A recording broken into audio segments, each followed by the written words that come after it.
அனைவருக்கும் வணக்கம். ஊராட்சி ஒன்றிய நடுநிலை பள்ளி பெரிய கடம்பூர் காலனி. எமது பள்ளி 5ஆம் வகுப்பு மாணவர்கள் ஆகஸ்ட் மாதத்திற்கான நூலக வாசிப்பு போட்டிக்கான தலைப்பை பற்றி பேச வந்துள்ளனர்.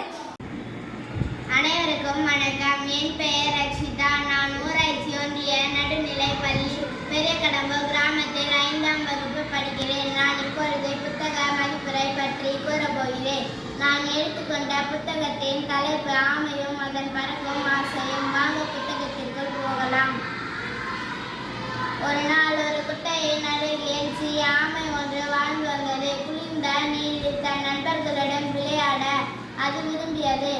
பறவைகளைப் போல சுதந்திரமாக பறக்க வேண்டும் என்பது அதன் விருப்பமாக இருந்து வந்தது.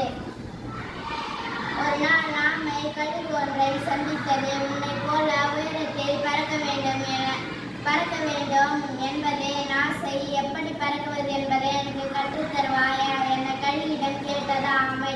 ஆமையை இறக்கைகள் இல்லாத உன்னால் பறக்க இயலாது. மேலும் கனமான ஓடு உன் உடலை மூடியுள்ளதாலும் முடியாத காரியம் என்றது கழுகு. ஆமையோ தன் ஆசையை விட்டு தருவதாக இல்லை.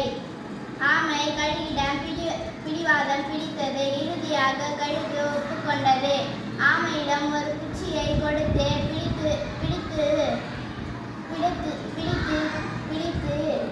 கொடுக்கும்படி கூறியது.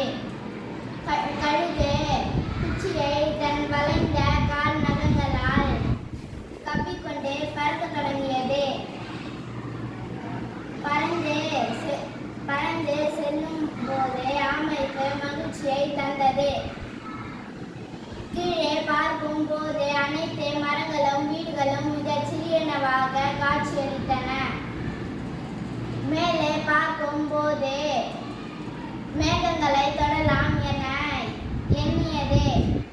மீண்டும் கீழே பார்த்தபோது தன் நண்பர்கள் குட்டையில் விளையாடிக் கொண்டிருந்தார்கள். தான் பறந்து கொண்டிருப்பதை காண்பிப்பதற்காக தன் நண்பர்களை உரத்த குரலில் அழைத்தேன். ஆனால் நண்பர்களுக்கு கேட்கவில்லை. தன் கையை தட்டி அழைத்தேன்.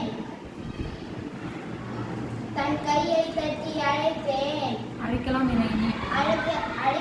என எண்ணிய முட்டாள் ஆமை குச்சியை நழுவ விட்டது. தலை குப்புற கீழே விழுந்த ஆமை இழந்தது. இக்கதையின் மூலம் நாம் ஒவ்வொருவரும் ஒரு சிறப்பு அம்சங்களுடன் பிறந்திருக்கிறோம். ஆனால் அப்படி வாழாமல் மற்றவர்கள் போல வாழ நினைத்தால் இந்த கதையில் ஆமைக்கு ஏற்பட்ட நிலைமையே நமக்கும் ஏற்படும். நன்றி, வணக்கம்.